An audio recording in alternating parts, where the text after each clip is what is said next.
ఓం నమ శివాయ. రాయచోటి శ్రీ వీరభద్రస్వామి వారి ఆలయంలో మొలకల పౌర్ణమి రోజున వీరభద్రస్వామి భద్రకాళి అమ్మవారి కళ్యాణం జరిగిందని వీడియోలో చూశాను. ప్రతి పౌర్ణమికి కూడా కళ్యాణం చేస్తున్నట్టు తెలిసింది. నేను అంతకుముందు బ్రహ్మోత్సవాల్లో కూడా కళ్యాణానికి వెళ్దాం అనుకుని మిస్ అయ్యాను. ఈ పౌర్ణమికి ఖచ్చితంగా అటెండ్ అవుదామని మొన్న మే 30వ తారీఖు వెళ్ళాను. 31వ తేదీ పౌర్ణమి. 30వ తేదీ ఈవినింగ్ చేస్తారా, 31వ తేదీ ఈవినింగ్ చేస్తారా కళ్యాణం కనుక్కుందామని మే 30వ తేదీ సాయంత్రం వెళ్ళానమాట. సాయంత్రం వీరభద్రస్వామి గుడికి. ఏప్రిల్ మొత్తం నేను రాలేదు గుడికి. కొత్తగా కనిపించాయన్నమాట బోర్డ్స్ పెట్టినవి గాని, లైట్స్ ఉంటాయి కదా, షాండ్లియర్ లైట్స్ ఉంటాయి కదా, పైకప్పుకు పెట్టేవి కొత్తగా పెట్టినట్టున్నారు గుడిలో. అలాగే వివిధ పూజల గురించి కూడా బోర్డ్స్ పెట్టారన్నమాట. అందులో కళ్యాణం గురించి పెట్టిన బోర్డు ఇది. ప్రతి మాసము పౌర్ణమికి కళ్యాణోత్సవం చేస్తారు. సమయం సాయంత్రం 5 గంటలకు. టికెట్ ధర 5,000 రూపాయలు. కుజదోష నివారణ, సకల దుఃఖ నివారణ, వివాహ ప్రతిబంధక నివారణ, శీఘ్ర వివాహ ప్రాప్తి, సత్సంతాన ప్రాప్తి, వంశవృద్ధి కోసం ఈ కళ్యాణం చేయించుకోవచ్చని ఉంది. ప్రతి అమావాస్యకు రుద్రహోమం చేస్తారు. ఉదయం 10 గంటలకు. టికెట్ ధర 1016 రూపాయలు. సకల దుఃఖ నివారణకు, సకల గ్రహదోష నివారణకు, అపమృత్యు నివారణకు, ఆయురారోగ్య వృద్ధికి, సకల కామ్య సిద్ధికి ఈ రుద్రహోమం అనేది చేయించుకోవచ్చు. వీరభద్ర స్వామి వారి పాదార్చన సాయంత్రం 5:30 గంటలకు అని ఇచ్చారు టైమింగ్. ప్రైజ్ ఏమి ఇవ్వలేదు. సకల పాపోపశమన, సకల దుఃఖ నివారణ, దుష్టగ్రహ నివారణ, ఉపద్రవ నివారణ, అకాల మృత్యుహరణ, సకల తీర్థ స్నాన ప్రాప్తి, సకల శుభఫల ప్రాప్తి, వీటి కోసం అయితే వీరభద్ర స్వామి వారి పాదార్చన చేయించుకోవచ్చు. తెలుగులో, కన్నడలో రెండిట్లో పెట్టారనమాట బోర్డ్స్ లో ఉన్న మ్యాటర్. ఇంకా నేను మొత్తం గుడి మొత్తం కూడా ప్రదక్షిణగా తిరిగి ఉపాలయాలన్నీ దర్శించుకున్నాను. పంతులు గారులని అడిగాను అనమాట. 2-3 కళ్యాణం ఎప్పుడు చేస్తారంటే రేపు ఈవినింగ్ చేస్తారు, ఈ రోజు కాదు అన్నారు. సో నేను ఈరోజు మే 30 వచ్చేసాను కాబట్టి మళ్ళీ రేపు ఈవినింగ్ రావాలి కళ్యాణానికి అని డిసైడ్ అయ్యి మళ్ళీ అన్ని దర్శనం చేసుకున్నాను అనమాట. ఎల్ఈడి బోర్డు కూడా కొత్తది కనిపిస్తుంది.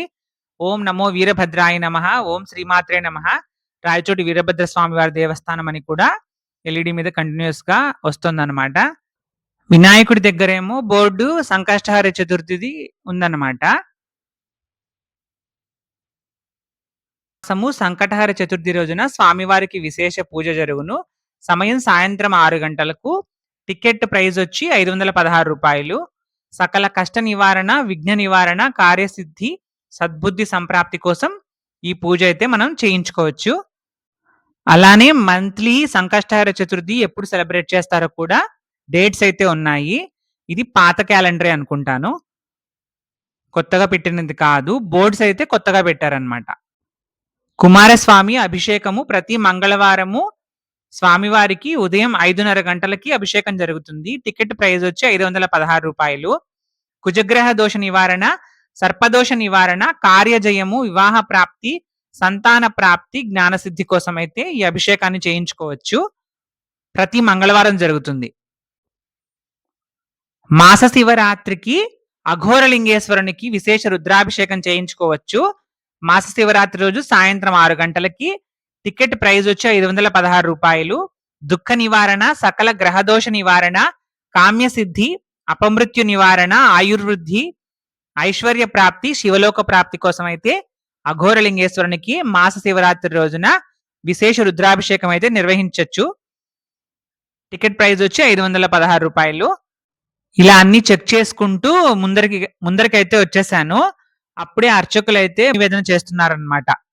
అంటే బలి నివేదన అయితే చేస్తున్నారు ముందర. అదే టైంలోనే సాయంత్రం 6 గంటలు ఆ టైం అవుతుంది.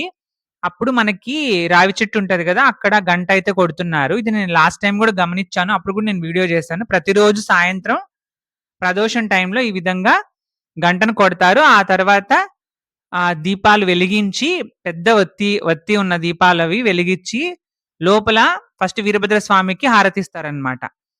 ఆ హారతిని తీసుకొని వచ్చి అందరికి, ద్వారపాలకులకి, ఉపాలయాలు ఉన్న దేవతలందరికీ, బయట ఉన్న నందీశ్వరుడికి, ప్రధాన నందికి, స్వామి ఎదురుగా ఉన్నటువంటి నందులకు అన్నిటికీ కూడా హారతిస్తారనమాట అర్చకులు.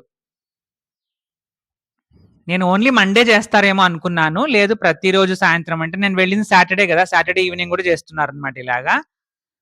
సో, ప్రతిరోజు సాయంత్రం 6 గంటలకిలా ప్రదోషంలో హారతిస్తున్నారని అర్థమైంది. అలా స్వామివారు అలా హారతిస్తూ వెళ్తున్నప్పుడు మంగళ వాయిద్యాలు వాయించే వాళ్ళు గూడా స్వామి వెంటే ఉన్నారు. భక్తులు గూడా చాలా వరకు స్వామి వెంటే వెళ్తున్నారనమాట. ఇలా ప్రతి ఉపాలయంలోకి కూడా వెళ్లి హారతినైతే చూపించి బయటికి తీసుకొస్తున్నారు అర్చకులు. అదే టైంలోనే ప్యారలల్‌గా నివేదన కూడా జరుగుతుందనమాట. అంటే స్వామివారికి ఉపాలయాలున్న దేవతలందరికి కూడా ఒకటే టైంలో నివేదన జరుగుతోంది. ఆ తర్వాత ఆ నివేదన చేసిన దాన్ని మనకి ఆ నైవేద్యాన్ని ప్రసాదంలా పంచిపెడతారు తర్వాత. కొద్దిసేపటి తర్వాత. ఇలా మనం రైట్ డైరెక్షన్ తీసుకొని వినాయకుడు, అఘోర లింగేశ్వర స్వామి, అక్కడ పక్కన 2 లింగాలుంటాయి. ఆ తర్వాత సుబ్రహ్మణ్య స్వామి, మధ్యలో ఇక్కడ చండీశ్వరుడు ఉంటాడు గదా! చండీశ్వరుడు గూడా శివ కుటుంబంలో భాగమే. ఆయనకు హారతిచ్చారు. తర్వాత ఇక్కడ బసవేశ్వరుడు, అక్కమహాదేవి ఉండే మంటపము, నవగ్రహాలు, బసవేశ్వర లింగము అన్నిటిని కవర్ చేస్తారనమాట.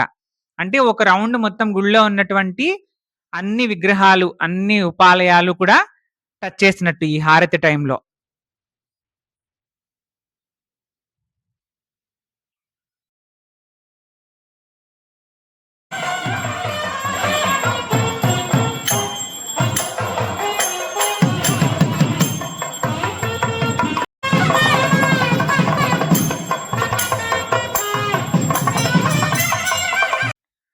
ఇలా మొత్తం లోపల హారతిచ్చాక బయటున్న నందీశ్వరుడి దగ్గరికి గూడా వెళ్లి హారతిచ్చి అక్కడ దీపస్తంభానికి వాటికి గూడా హారతిచ్చి, ఆ తర్వాత లోపలున్న నందీశ్వరుడికి హారతిచ్చి, అలా తీసుకొనొచ్చి మళ్ళీ ద్వారపాలకుల దగ్గరైతే పెట్టేశారనమాట హారతిని. అందరూ వెళ్ళేటప్పుడు, వచ్చేటప్పుడు గూడా కళ్ళకద్దుకుంటున్నారు. కాలభైరవుడికి, రావి చెట్టు దగ్గర, నాగశిలలకు అన్నిటికి హారతిచ్చారనమాట.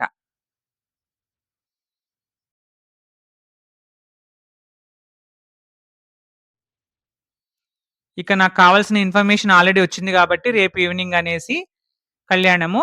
నేనైతే స్వామిని, అమ్మవారిని మరొకసారి దర్శించుకొని ఇంటికైతే వచ్చేసాను. ఇక కళ్యాణం విశేషాలు, ఆ రోజు వ్లాగ్ అనేది ఇంకో వీడియోలో చెప్తాను. నమో రాచోటి వీరభద్రాయ. ఓం నమః శివాయ.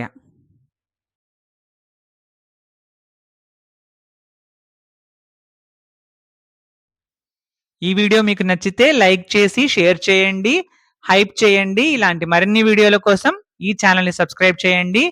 మీ అభిప్రాయాన్ని కామెంట్ సెక్షన్‌లో తెలియజేయండి.